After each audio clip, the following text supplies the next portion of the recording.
Hello guys, welcome to another video. And in this one I wanted to do a bit of discussion on the Witchhunter and the Witchhunter's Sorcery Ward ability. Because I've been doing quite a bit of testing around this ability recently and I wanted to kind of do a video discussing the mechanics of the skill and talk about its potential and things that you can utilise around the skill and just generally what I think about it.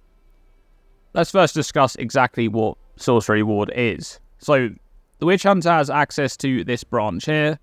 And there's first Obsessive Rituals, which grants skill Sorcery Ward, and it also has a huge downside there, 50% less armor and evasion rating. So that is a massive downside that you take on to be able to actually gain this skill in the first place.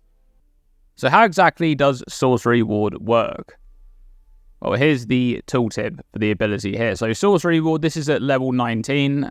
And it says it passively manifests a protective barrier which takes elemental damage from hits for you until depleted. The barrier instantly recharges to its full value a short time after it stops taking damage or it's fully depleted. So you've got some skill stats there. The barrier recharges after 8.2 seconds. That's on a level 19 gem. And elemental damage from hits is taken from the barrier before your life, mana or energy shield. And the barrier can take elemental damage up to 30% of your total armor and evasion rating. There's also a bit of extra quality stat here which adds another 10%, so at 20% quality you're going to have 40% of your armor and evasion rating, but right now there's no way to put quality onto ascendancy skills and we don't actually know if this is a bug or not. Nothing's been said from GGG as far as I'm aware, so we're not actually sure if that's a bug or whether it's intended and they just want to be able to add things in the future that will allow you to gain quality on ascendancy skills. So nothing's clear with that just yet. Now, Sorcery Ward as a skill, it doesn't really scale particularly well with levels. Every single level, the only thing that you get is an extra 0.1 seconds lower barrier recharge. So I can actually show that right here. On the skill panel, if I bring up my skills, and we can see that Sorcery Ward here, mine is currently at level 22, and that's because it has Lightning Mastery, Fire Mastery, and Cold Mastery socketed into it. So each of these are granting +1 level. I didn't need these support gems anywhere else in the build, so I thought I would just use them in here because there's not really much you can actually socket into Sorcery Ward to help boost it up. In fact, this is pretty much the only thing you can do with it. So you can see that if I remove these out of here, it's going to slowly increase that barrier recharge up. So now it's 8 seconds, remove another one, and now it's 8.1. So each level actually adds 0.1 second, or I should say it removes 0.1 second from the base recharge. Now this is the base recharge. So at level 22 gem, it's 7.9 seconds. And the reason why that's the base recharge is because behind Obsessive Rituals is another node that interacts with Sorcery Ward, and that's Ceremonial Ablution. Now this node is something that just completely boosts the power of Sorcery Ward by a massive amount, and it's pretty much a mandatory node if you're going for Sorcery Ward. You know, if you're already investing into this, you've got to take on that big downside, and then you want to improve it even further, so you're going to take Ceremonial Ablution, which increases the effect of Sorcery Ward by 50%, so whatever kind of barrier you're already gaining from Sorcery Ward, you're then gaining 50% on top of that, and it also recovers 50% faster, which isn't a 50%, it's not going to half the restore time there. It's actually calculated the same as other faster stats in Path of Exile. So, you know, the 7.9 that I have right here, it goes down to about 5.2 seconds or something like that. I'll bring up the maths on screen there. And that's kind of how that node works. It's still a lot better having a lower recharge. And the reason for that is the way our Sorcery Ward works is a bit like Aegis skills from PoE 1, for those who have played PoE 1 and have interacted with Aegis skills. And it's going to kind of be a barrier that it just exists on your character. So you can see up here in the top left corner, Sorcery Ward. So right now it's 6,107 barrier. So that's the amount of barrier that this is currently providing to me. And as soon as I take any damage to, you know, any elemental damage that would be absorbed by Sorcery Ward, that is going to immediately start counting down. And it's going to count down to 0. And when it reaches 0, it's going to refresh to its full amount again. So the barrier doesn't have to actually get all the way to 0 to then wait the full duration to refresh. what you need to do instead is you kind of want to have ways to be able to avoid damage, things like evasion or block, or just avoiding damage with the dodge roll, so that you can then buy time for this to restore again, so that you're never in a position where you are vulnerable to elemental hit damage. Now, you can actually force Sorcery Ward to begin its refresh timer, and that's by weapon swapping. What happens with weapon swap is when you actually switch, so for example, I currently have Widow Hail here in my second weapon set, and you'll see that my Sorcery Ward has dropped down to 5,576. Now, this is the lower armor weapon set, so when I switch over to the other one, which has the shield in it, so I have a lot more armor going on there, what's going to happen is it's going to begin recharging. So you can see the timer starts recharging, and then as soon as it hits 0, it's going to bring me back up to that 6,107, which is basically updating to the new armor value of having this shield included. And you can actually kind of use that to your advantage, because one of the things that happens with Sorcery Ward, which is really weird, and I'm not sure if this is intended or whether this is just kind of a limitation of the game engine or something like that, but whenever you have a buff that is situational, so let's say it's something like you gain 20% increased armor if you've been hit recently, right? There's actually a node on the passive tree. For example, this node over here. 20% increased armor if you have been hit recently. When you actually get hit and this node is active, Sorcery Ward is not going to automatically update to the new armor value. So having a way to kind of force the recharge to start counting down and then activate and kind of update to new armor values is quite important to have. I'm not sure whether that should be a thing and it should be automatically updating, but it is quite important to be able to activate that dynamic scaling yourself, because, for example, in this build, I'm using Scavenged Plating, and Scavenged Plating gives you a giant armor buff. At 10 stacks, this is 70% more armor, which means that my Sorcery Ward is so much stronger with this buff up, and you'll actually be able to see that in the footage in the background there. This character that I'm playing right now is completely based around armor, because I really wanted to actually test out how armor works after the change to armor. I kind of started building the character before they even announced what the actual change was going to be. I was kind of hopeful that it was going to be a bit more than it ended up being, but I wanted to kind of test what armor felt like, and I wanted to also test what this buff felt like as well, so I kind of thought I'd do both things in one and just roll a Witchhunter that's kind of focused on armor and is a melee character with the shield. And so I'm using Scavenged Plating, and I'm also using Resonating Shield there to make sure that I'm always at 10 stacks of Scavenged Plating. And once that buff is actually up, and you can actually see in the footage there, I'm sitting at around 10,200 Sorcery Ward hit pool, and that is actually completely ridiculous when you think about just how much that is. When you combine that with the 3,000 life that this character has, it would mean that an elemental hit would need to deal 52,000 damage to be able to kill me. Well, even more than that, it would have to deal a bit more than 52,000 hit damage to be able to kill me. And that's because any damage that you take is actually going to be passed through all of your mitigation layers first before it interacts with Sorcery Ward, because Sorcery Ward is just something that takes damage on your behalf, before life or energy shield or mana. And that means that all of your other defenses still remain intact when it comes to Sorcery Ward. This is just kind of an extra life pool, if you would, just for the purpose of elemental hit damage. Now, one other thing that I think is quite interesting with Sorcery Ward is that it's quite beneficial, I think, to have kind of avoidance layers. Now, this character is very much invested into armor, and because of that, it meant that I don't have any, evasion avoidance coming in there, other than sort of using the dodge roll for avoidance. Now, naturally, because it's an armor character, I wanted to use a shield to be able to get even more armor, and that meant that I thought it was a good idea to actually spec into block as well. So this character has a lot of block scaling. I actually have capped block on this character right now, 75% block, and I'm also using Resonating Shield a lot of the time to be able to trigger Armor Explosion for my clear setup, which means that I'm blocking most of the incoming hits. But I think scaling into some kind of avoidance is a really good idea when it comes to Sorcery Ward, because this skill is something where you want to be able to tank hits and then you want to buy time for it to refresh. You never really want to get to a situation where you tank a bunch of hits in a row and you don't ever buy enough time for Sorcery Ward to refresh, which means it's then completely depleted, and then you're vulnerable to being hit by a large elemental hit that would kill you.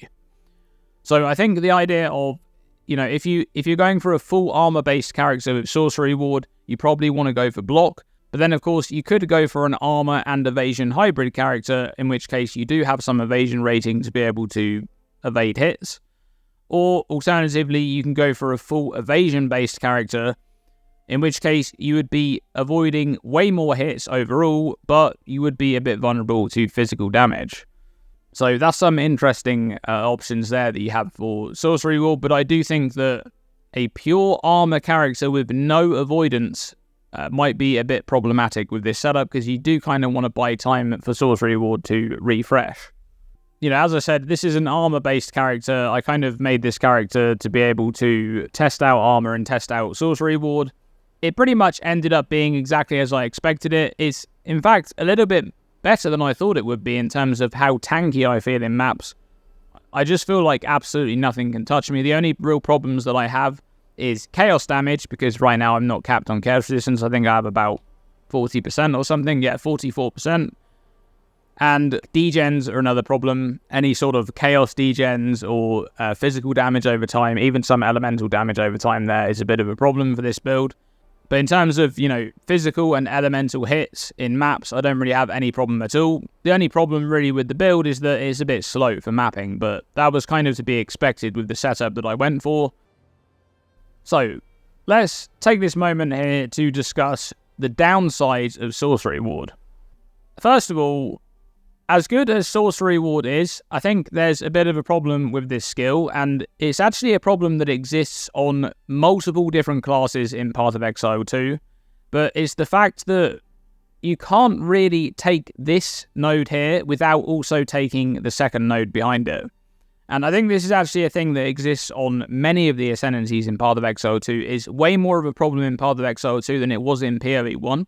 Even though there were some very strong nodes in PoE 1 that were hidden behind, the first node, in PoE 2 is a little bit more of a problem, I think. So it's kind of the fact that when you want to invest into Sorcery Ward, you have to take Ceremonial Ablution, because it's just, you're already kind of priced in at that point, right? You have this 50% less armor and evasion rating modifier here. You're already priced in, and you want to get the most out of Sorcery Ward, so you kind of have to take this second node. And this second node just makes Sorcery Ward so much better, it's ridiculous. You're able to, scale your armor and evasion first to get a big chunk of shield, and then you're able to get 50% multiplier on top of that to get even more of that elemental shield against hit damage, so that's kind of ridiculous. And then, of course, the faster recovery means that it's just more reliable overall. So this is something that you just basically have to take, and that means that you're already 2 Ascendancy points deep into your Ascendancy, and at that point, you only have 2 left. Now, the second downside of Sorcery Ward is that Sorcery Ward only works against hits, and this is actually kind of a big deal. The reason why I think this is quite a big deal is that the location of Witchhunter on the passive tree lends itself to kind of a life-based build that's going to be going into either armor or evasion or a bit of both. You can, of course, path up the left side and you can take, armor and energy shield nodes. You can path up the right side and you could take nodes that give you evasion and energy shield. But for the most part, most characters that are playing Witchhunter are going to be life-based builds that are focused on armor or evasion. They're not really going to be scaling energy shield all too much. And that means that, as of right now at least, before we've had any kind of big balance patch, the Witchhunter is very, very weak against damage over time, because they typically have a low pool of health, right? I currently have 3,000 life on this character. I've seen plenty of characters that have way less than this, and they're sort of even a higher level. This character is only 88 right now, right? I've seen characters that are 92, 93, and they have less life than I do on this build. So they're kind of very weak against elemental DOS. And I think I would prefer if Sorcery Ward was a little bit weaker overall, but it also worked for elemental damage over time. But that's just kind of one of the big downsides of this skill, is that it doesn't work for those dots. So anytime you're kind of running over, burning ground, or you're getting ignited, or some monster's using like a cold damage over time ability on you, you're really going to feel that because it goes straight through this ward and hits your life directly, and that is a little bit scary.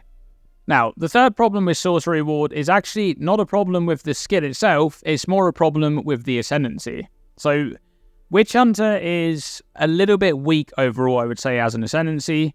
I do think the Sorcery Ward is quite good on its own, but as I already mentioned, you have to go into, both of these nodes, which is already taking up half of your Ascendancy points, and at that point, you are kind of limited in your options. And I think one of the really big problems with Witchhunter is that it lacks single target damage scaling. Zealous Inquisition is one of the best nodes on all of the Ascendancies. This node is incredible, but if you take this node and you already have these two, you now only have 1 point left. And that means that you can't take Decimating Strike, which is one of the sort of ways to be able to scale single target damage. Right, this one here rolls between 5 and 30% of life when a hit first hits an enemy at full life. So this is a big chunk of boss damage, especially if you get lucky and you roll high on that one. For the other option that you have is that you go into Witchbane and No Mercy. Now, either way, if you went into this node or this branch here, you wouldn't be able to take Zealous Inquisition if you were also taking the 2 nodes for Sorcery Ward. But the other option is No Mercy, which is this concentration-based mechanic. Basically, when you hit monsters, you remove their concentration, which is a mechanic that is added by Witchbane. It makes them have a slower cooldown of their abilities, so they have to use them less often, which makes them less dangerous overall, which is a very nice thing to have.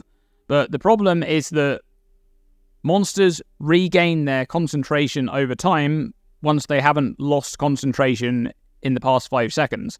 And when a boss does a phase where they can't be damaged or anything like that, that means that they're going to automatically regain their concentration. And that means that you lose your bonus damage from No Mercy. So this deals bonus damage based on missing concentration, and then, their concentration is regained, and therefore they don't have any missing concentration, and now you don't have your bonus damage anymore. The last option that I have to say, and I do think that Witchhunter has a lot of potential in terms of Weapon Master. I actually think that this is one of the best Ascendancy notables in the game, and people just don't know about it just yet. So Weapon Master is absolutely ridiculous.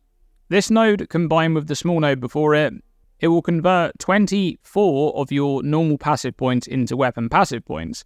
And a character normally has 24 weapon passive points, which means they're going to have a total of 48 weapon passive points, and that means that between your 2 weapon sets, you can swap 48 nodes to be in different places.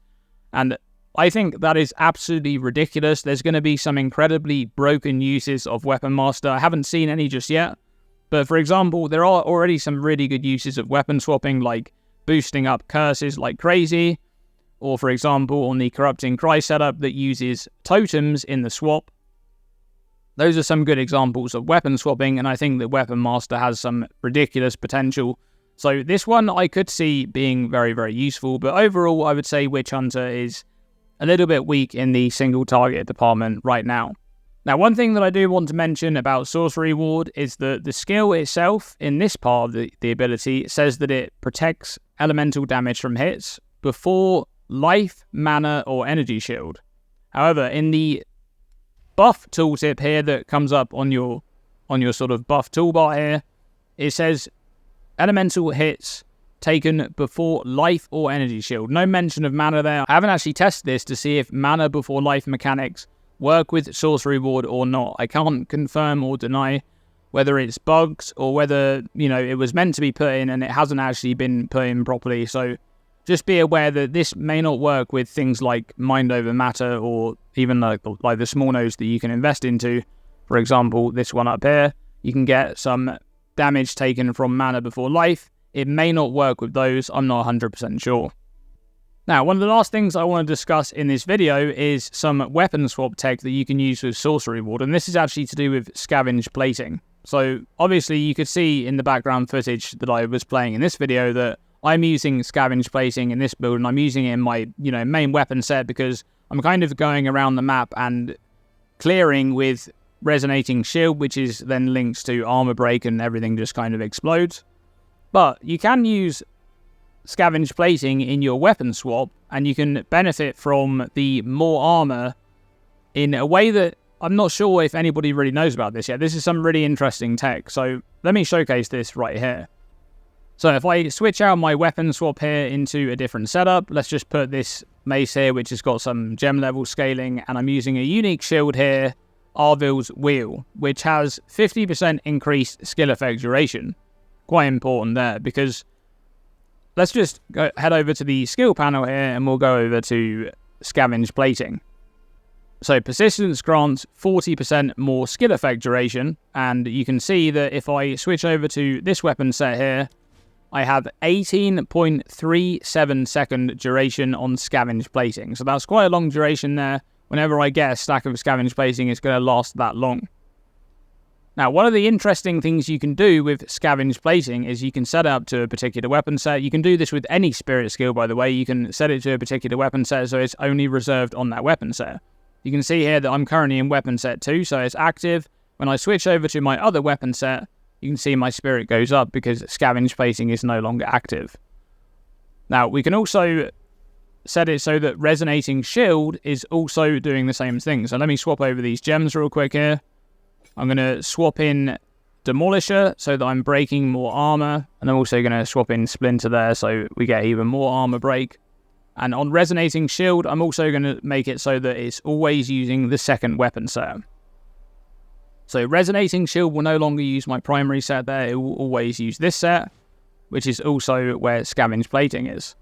Set over to a map to be able to showcase this. So right now I'm in my main weapon set, as you can see, my two-handed mace plus my shield, and I've got 6,100 Sorcery Ward. Now if I go over here and let's just grab some monsters. Now, when I use Resonating Shield,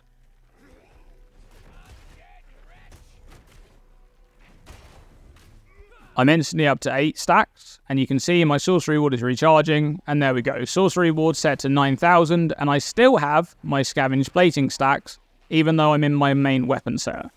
So even though I don't have Scavenged Plating reserved, and you can see, now that my Scavenged Plating is timed out, I still have 9,000 Sorcery Ward. So what happens is Sorcery Ward snapshots the amount of armor you have, and it will stay there as long as you don't take damage. As soon as you take damage, I can show this now. I don't know if any of these targets deal elemental damage.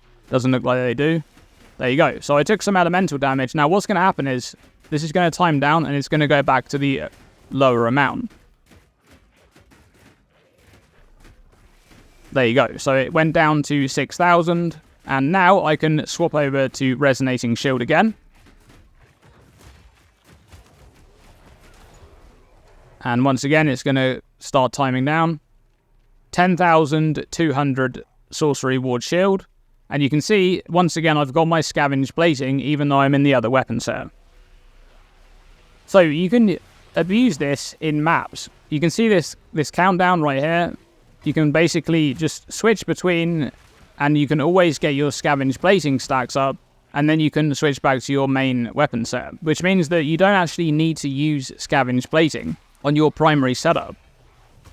So hopefully that was understandable to exactly what's going on there. Basically, you can use Scavenged Plating in your second weapon set without it reserving any spirit in your main weapon set, and you can still benefit from the buff, because the buff stays on you even after you stop reserving it, essentially. What you can do, you can kind of go even further. You can imagine that on that second weapon set, I could be spec'd into skill effect duration, right? There's some skill effect duration here, there's more of it here, and that would mean that then the duration of those Scavenged Platings would be probably closer to 30 seconds each, and that would mean that I would only then need to swap into it every 25 or 30 seconds to be able to refresh it, and then I would be able to keep that shield up much longer. So Sorcery Ward would be much more effective, even though I'm not using a shield or anything like Scavenged Plating in my main setup. Now, lastly, in this video, I wanted to do a bit of discussion on kind of the future of Witchhunter, the potential of this class in Path of Exile 2 going forward. As I mentioned, I'm quite a big fan of Sorcery Ward, but I kind of went through the downsides of Sorcery Ward earlier on. And I think that actually there's quite a bit of potential for this class to be really good in not just the upcoming patch, but kind of future patches going forward, because we're kind of confident, I'm not really confident, but I'm kind of confident that armor is going to be addressed relatively soon. I think that they're going to make some changes to armor that is going to make it a bit better overall. They might even rework exactly how it works, or they could just improve the formula, who knows. But I do think that armor's probably going to get some buffs, and anything that really buffs the effectiveness of armor or evasion is going to be a buff to Sorcery Ward, because it kind of makes you want to invest into this and then invest into that mechanic to be able to boost up Sorcery Ward.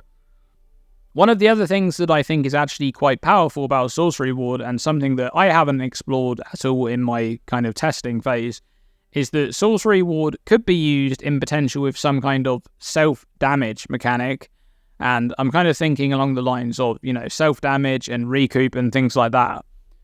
But I haven't really thought about that too much, and I don't really have any details on that just yet. But that's pretty much it for this video, guys. I wanted to kind of break down Sorcery Ward and my thoughts on it after doing a bunch of testing with it.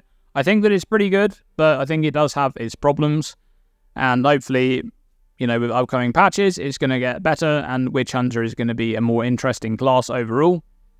Thanks for watching this video, and as always, stay tuned and stay safe.